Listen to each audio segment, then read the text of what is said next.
The year is 3301. The date is January the 1st.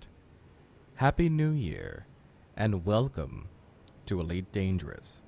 As always, I am your host, J Square John Jeremy, and this is going to be a short, tutorial video before we move on into the main game, starting with the next episode. Now, Elite Dangerous has been recommended to me several times over by many of my subscribers. Many know that I have pledged to Star Citizen, and I'm looking forward to that game coming out, but Elite Dangerous is another one of these games where it is satisfying a very, very good need of mine, and that is for a space game.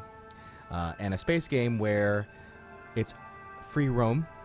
You can decide whatever you want to do in the game, whether it's you want to explore, you want to collect bounties, be a bounty hunter, whether you want to smuggle weapons, items, the choice is yours basically in Elite Dangerous. The story that you create is yours, and that's what I'm interested in.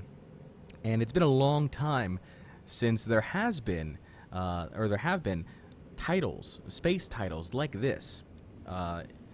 Many reference games like Freelancer, or in the case of Elite, its own prior video games in the series, because Elite Dangerous is the, I believe, 4th title in the Elite series. And it's continued on this progression of being this open world, or I guess in this case, open universe, where you can go ahead and explore and do your own thing. And I'm really looking forward to starting my own sort of, life here in Elite Dangerous. So, first thing I want to do is kind of go over the HUD here.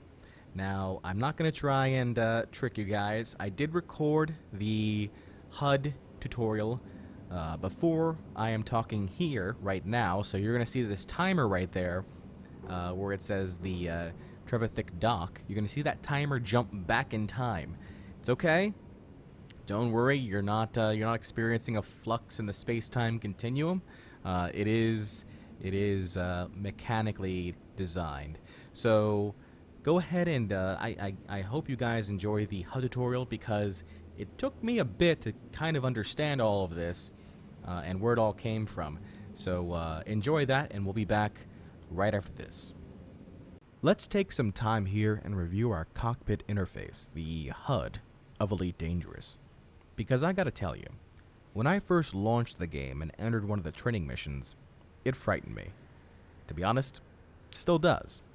So I'm hoping that with reviewing it on video, I'll have an easier time remembering it myself, and those that are hopefully still watching this series will have a better understanding of all of the warnings that will appear as we proceed to get blown to pieces time and time again. First, let's take a look at the upper left-hand corner and find the comms panel.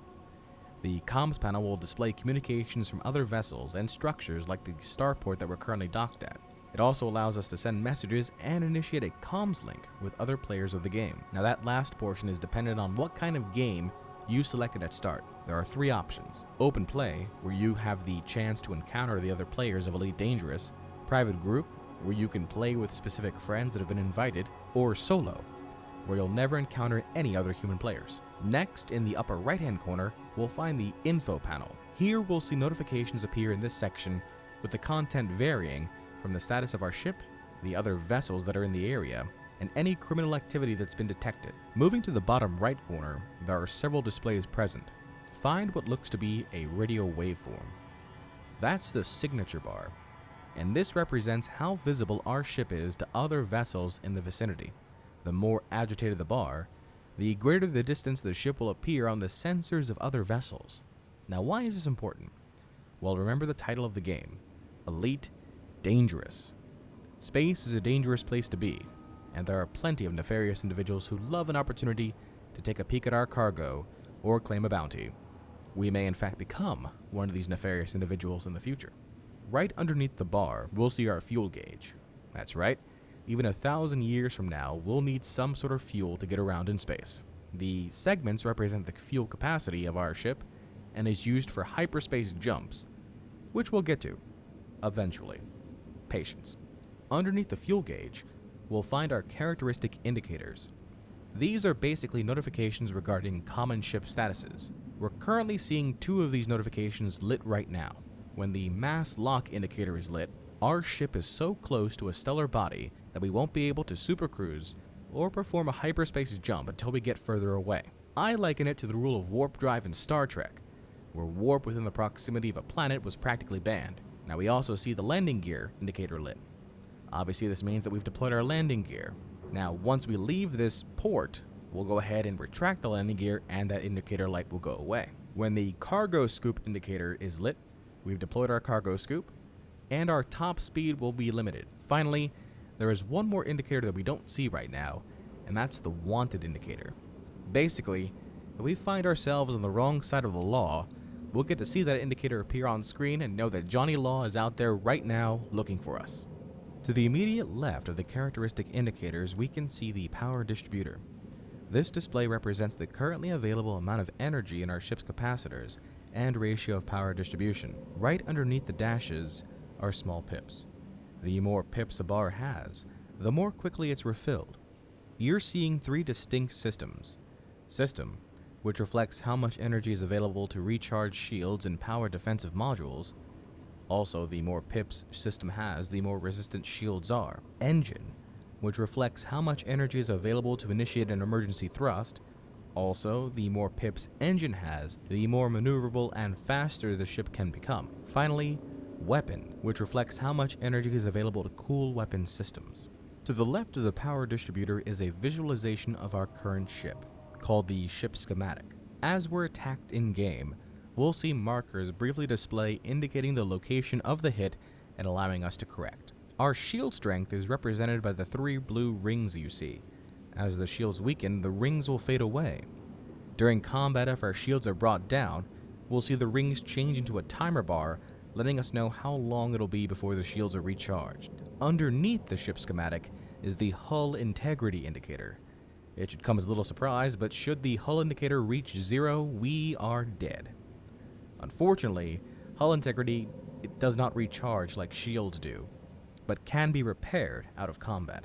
Coming to the bottom center of the HUD, we see a menu right now for the dock. This will change once we've taken off, but while docked, we can access starport services, such as trading, outfitting, repairs, and even paying off bounties that we might have collected. To the far left, we'll find the target information panel. This will display various information on what we've got targeted in combat. If we're not in combat and don't have anything targeted, like right now, it'll display our current location, which faction controls the location, its government type, and the main commodity market type in the system. And we are back once again. Now the question becomes what to do here in Elite Dangerous. Well, I think the first thing we want to do is we want to take a look over here at the starport services. I mentioned that in the HUD tutorial, but I didn't actually go inside of it. Let's actually go inside of it and see what it is. Welcome to Trevithick Dock. So here we can see Trevithick Dock. The faction that controls it is the Federation. As you can see right here, I am Commander J Squared John Jeremy, and I have 1,000 credits to my name. Because I did not pledge to this game before it launched, nor did I play its beta. I didn't play any of the betas for this game, so I am coming into it as fresh as can be. I have no experience with any of its prior forms, so I have the basic of basic items, and this is what you'll get if you purchase Elite Dangerous today or in the future. So we have 1,000 credits to our name. Our ship is the Sidewinder. Luckily, it's not damaged in any way. You can damage it in dock. We have not done that yet, thankfully. We can see areas here for repairs. And you can see that there are a lot of things that can become damaged. The paintwork of your ship can become damaged. That's how intricate the game can be. But things like hull, cockpit, cargo hatch, so on and so forth, you definitely want to make sure that things like life support are in good repair. Let's take a look at the bulletin board here. So the bulletin board gives us missions that are available. And I'm not too sure what these missions entail, because I've not clicked on one yet, but I'm assuming that they are simply there to give a player an opportunity to gain credits, and I'm assuming since we're a new player, it's giving us easier missions for lesser credits, but still to get us used to the game. Let's take a look at contacts here. So we have no criminal record for the Pilots Federation, which is awesome. We don't want that, unless we do want that. I haven't decided yet. Maybe one of you guys can convince me either way, I don't know.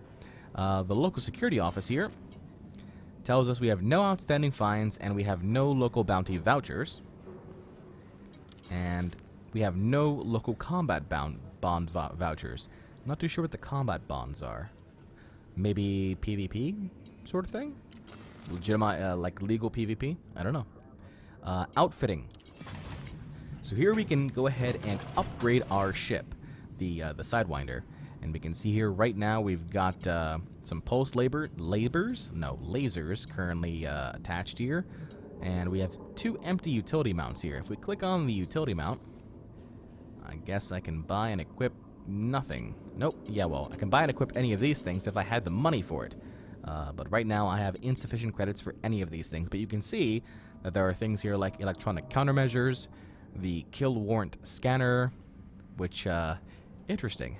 Scanner that incorporates real-time communication with multiple law enforcement networks to obtain all issued bounties. So if I'm a bounty hunter, I want that, because that's going to tell me where the bounties are if I'm in the area. If I am, again, a bounty hunter, I might want the frame shift wake scanner, because it will calculate the destination of a hyperspace jump. If I'm going after somebody and they do a hyperspace jump, I can then follow them using this wake scanner. So that's pretty cool. I'm not gonna lie. That's pretty neat. What's on the other side? Is there anything different here, or all the same? They're all the same, looks like. Okay. And then here we click on our pulse laser. I can buy and equip additional, like better pulse lasers or burst lasers, torpedo pylons, mine launchers. So there are other weapons that are available to us, but we just need money. Everything revolves around money here.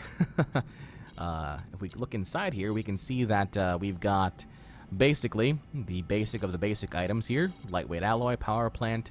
And again, if you click on them, you can see that we can have better armor over time. We can equip a... Oh.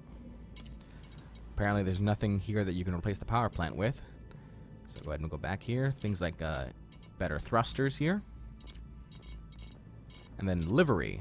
So if you wanted to go ahead and get a paint job for your ship, if you purchased a paint job, because the game's creators, Frontier, do allow you to buy paint jobs for real currency. That's like I think $5 or $7, and you can buy a paint job for your ship.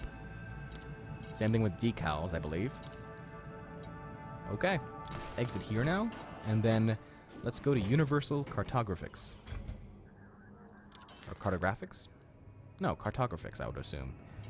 You have no cartographic data available to be sold at this station. So I'm assuming that's for explorers, those that are finding new locations and they get, I guess, first claim on them. That would be something that you would want to consider to, I guess, be a part of.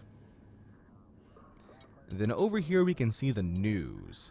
And the news here looks like it's been from the past week or so. Let's read the latest news here.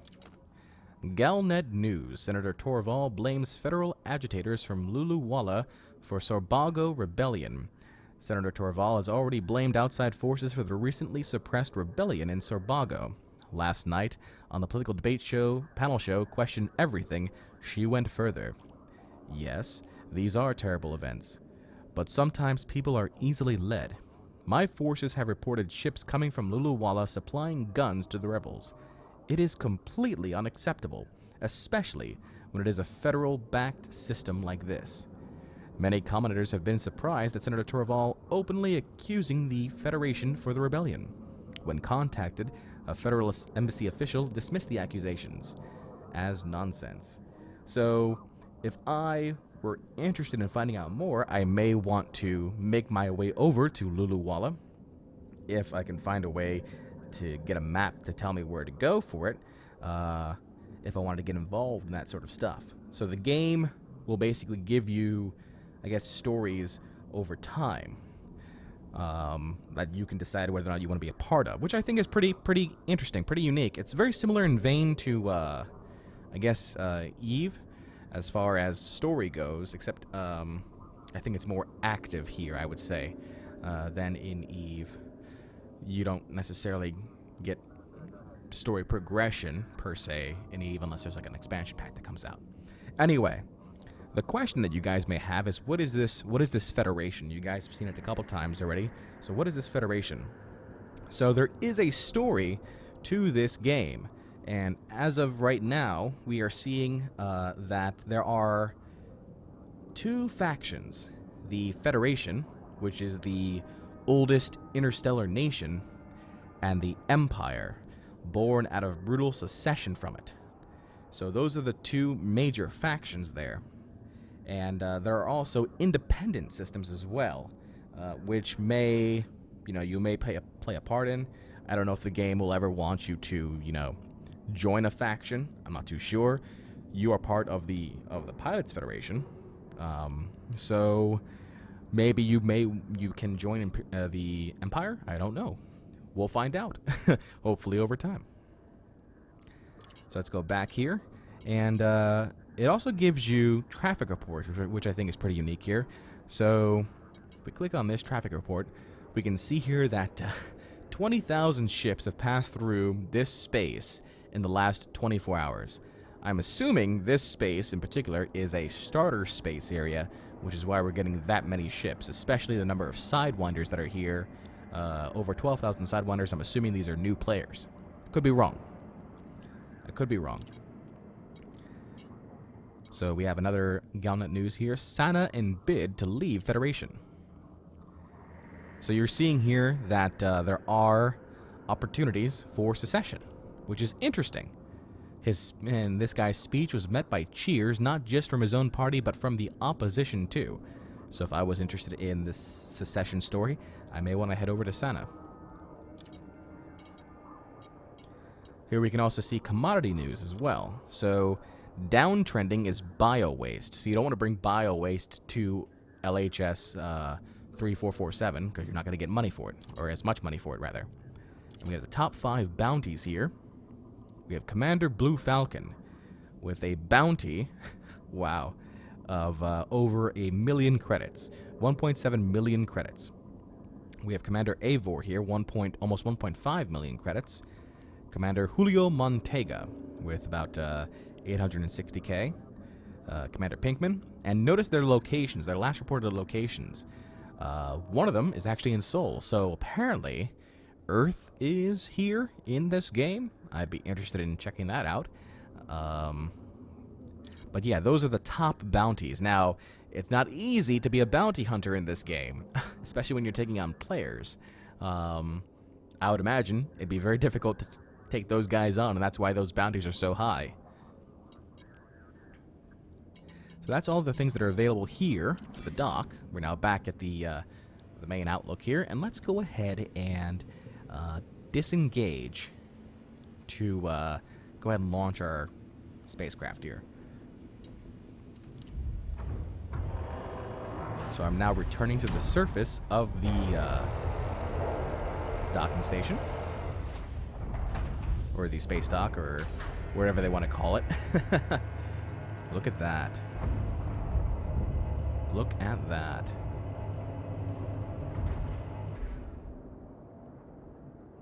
So then now we have an option to enter the hangar, but we're now on the outside area, and now we're going to go ahead and launch our spacecraft, our Sidewinder. Now we have a pre-flight checklist here. You'll note that there is no pitch up, down, roll, right, and left. Unfortunately, I am not using a joystick for this. I'm not using a HOTAS for this, unfortunately. Wish I was. It's in the future, perhaps, but not right now, unfortunately. So I am using a mouse and keyboard. So this pre-flight checklist, you want to make sure that you understand the controls of your spaceship because it is imperative to do so to survive. So if we want to yaw right, for example, we want to hold down D. And this activates our ship's thrusters, causing the nose of the vessel to turn to the right. Yawing, in general, is very useful for adjusting aim when firing weapons. Here we can yaw to the left now, which allows us to turn to the left. We can thrust to the right, and I use thrusters a lot when I'm in stocks to try and get myself aligned, and we'll get to that eventually. But we'll strafe to the right when we thrust right, and obviously when we thrust left, we will strafe to the left. If we want to raise our ship, you know, if we want to, instead of an XY axis, remember that in space there's also a Z axis. So if we want to raise our ship higher in the Z axis, we just thrust up. Conversely, if we want to thrust down, we can do so by pressing F or holding down F. If we want to increase our throttle, we hold down W, which operates our ship's main propulsion thrusters. If we want to throttle down, just hold down S. I find that the throttle is a bit finicky so far. When you're using a keyboard, you want to be very careful when it comes to how much throttle you put into the ship. You'll notice that the HUD here, the bottom center area, has changed. That's because we're in a new view. We want to test out our landing gear, so if we hold down L, we can raise and lower our landing gear.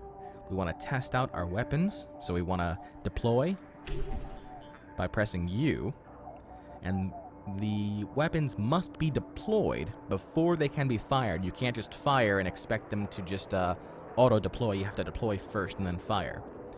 If you want to target somebody, you press T to go ahead and target. And again, that'll tell us all the information we want to know in the bottom left-hand corner. If we want to fire our weapon, we go ahead and hit, I will hit the left mouse button. And if we want to focus on the UI as a whole, we hit left shift. And this will activate UI mode. And Ship now released. we are Engines engaged. we are free. We are released from our station. I'm going to raise up the throttle ever so slightly. Notice we have a proximity warning. That's because we're so close to the buildings here. But here we go. Now again, the HUD in the bottom area has changed. So what you're seeing right there, right next to the ship schematic to the left, is the throttle indicator.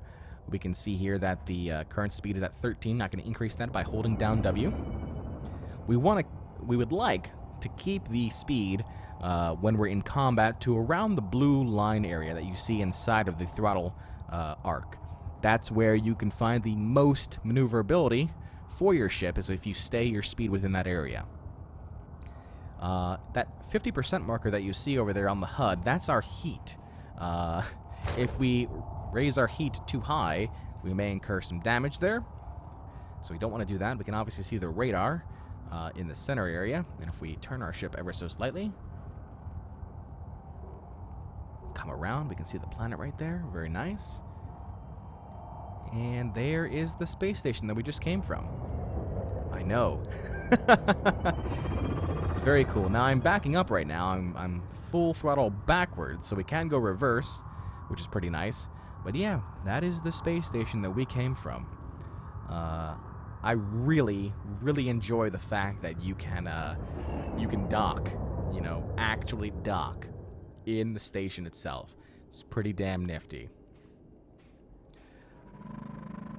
And now you can see me just, you know, pitching my ship around. Again, I'm just using the mouse for this. And right over there, that area right there, is where we can, I believe, land our ship if we wanted to. That's the entrance and exit area. Let's try and target this guy over here. So we're now scanning this individual, Valentina Jimenez, harmless. The scan is not completed. She's gotten too far away from the scans. If you want to fight somebody, you must complete a scan first. Otherwise, you will incur the wrath of the police. They do not like you fighting somebody without at least first scanning them. It's aggression. You don't do that, basically. So this is very, very cool. I'm going to go ahead and I'm going to head back into the dock here. And the first thing we need to do in order to head back into the dock is we need to request permission to dock again. So you might find that interesting, but yeah, we actually needed to request permission to dock. So I'm going to go ahead and go into UI focus here, and I am going to move into this little zone here, which tells me what areas, what locations are nearby that I may be interested in. It'll also tell me things like, see, I forgot how to move my, is it this? Yes, okay. Yeah, it'll tell me the locations that are around. If I forgot how to move the, shucks. Okay, it's Q&E. I remember that now. So there are no outstanding transactions. We can contact the dock, which is what we're going to want to do when we dock. Before we dock, we need to ask permission to dock. We can also notice that there are high energy FSD wakes. Again, if we had those scanners, we could probably scan those things and find out where they lead to. They must only last for a certain amount of time, though. We have no subsystems, no sub-targets, and we have, we can activate the cargo scanner, but I have no cargo right now, so it doesn't matter. So let's go ahead and we're going to go to the Trevithick dock, and we're going to request to dock. Docking request granted. Thank you very much. And now we need to proceed to the landing pad. Now notice, it's giving me a timer now. So I have 10 minutes to get to the docking station. Otherwise, I will incur a fee, I believe. So that's not cool. Let me go ahead and head in here now. I'm going to raise my throttle. Again, I want to keep it. I don't want to go too fast here because getting to the dock is one thing. Flying into the dock and landing in one piece is a whole nother thing. It is somewhat difficult if you're not used to it, and I still certainly am nowhere near used to it. I am proceeding to landing pad 2 right now. Okay, so I'm lucky here. This is an outside dock, not an inside dock. So this is an easier dock. Alright, lowering my speed. So my goal now is to get within a certain distance to the dock. I've now arrived, basically. And I'm going to slowly lower myself into position. So you can see the proximity alert there. I want to get... Not quite there yet, so let me lower a bit more. Keep level. Landing gear. Landing gear retracted. Warning, landing gear not deployed. Might have forgotten to take away my landing gear. So, when we were flying originally. Landing gear deployed. I understand this. Let me go ahead and... I'm not too sure why it's not allowing me to just go ahead and land now, or give me the option to land.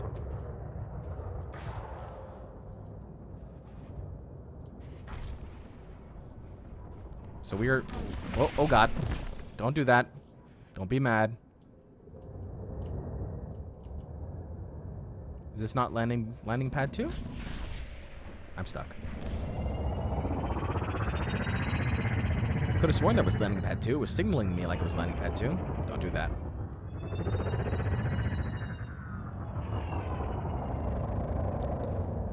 Let's come back around and double check and verify that.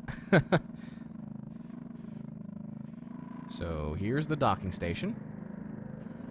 That's landing pad 2. That's what it says right there. Number 2. Alright, so I'm going back in now.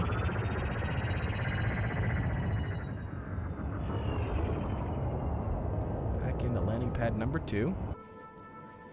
And we're back. I still don't know how to, I don't know how I've messed this up, but apparently I've messed this up. It was so easy when I did it in the training simulator, but apparently the game does not want me to land now. The landing gear is down. Oh God. Oh God. Don't do that.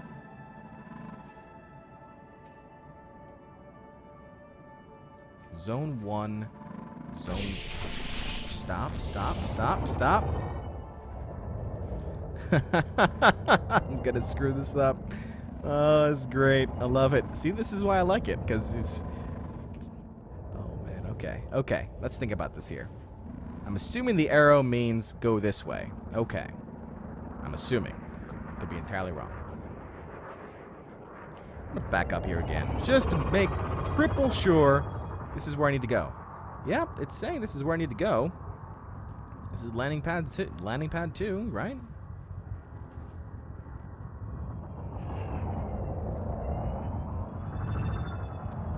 Is that landing pad 3? Alright, this is landing pad... This is 2, right? Does that read 2? I can't read it now. Don't crash into it, don't crash into it. Turn around, turn around. See, that's what you gotta be careful, like, where are you gonna land? Yeah, this is 2. Alright. This is apparently where I'm supposed to go. Alright, so I'm gonna go here. We're gonna try it again. Proceed to landing pad 2. As far as I know, all I'm supposed to do is have the landing gear out, and it's supposed to revert to a different system. Where I just dock, that's all.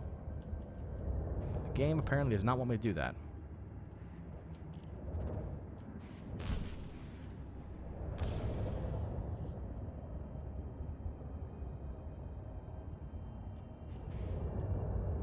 Like, this is perfect for me right here. I don't know why it's not letting me in, but it's not letting me in.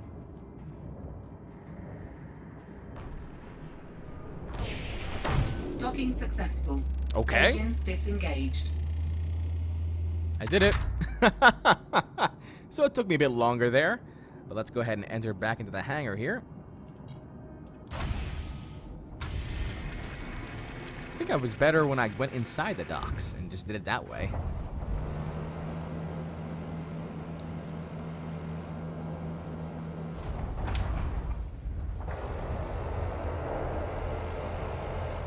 That's so cool.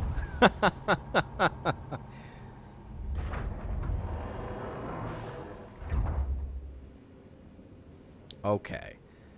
I think we've done enough for this episode here. Kind of gotten our space legs around. Again, this was only meant to be kind of a tutorial using the mouse and keyboard. We've managed to undock and redock our ship. We've gone over the HUD. And next time on Let's Play Elite Dangerous, we'll go ahead and start our career.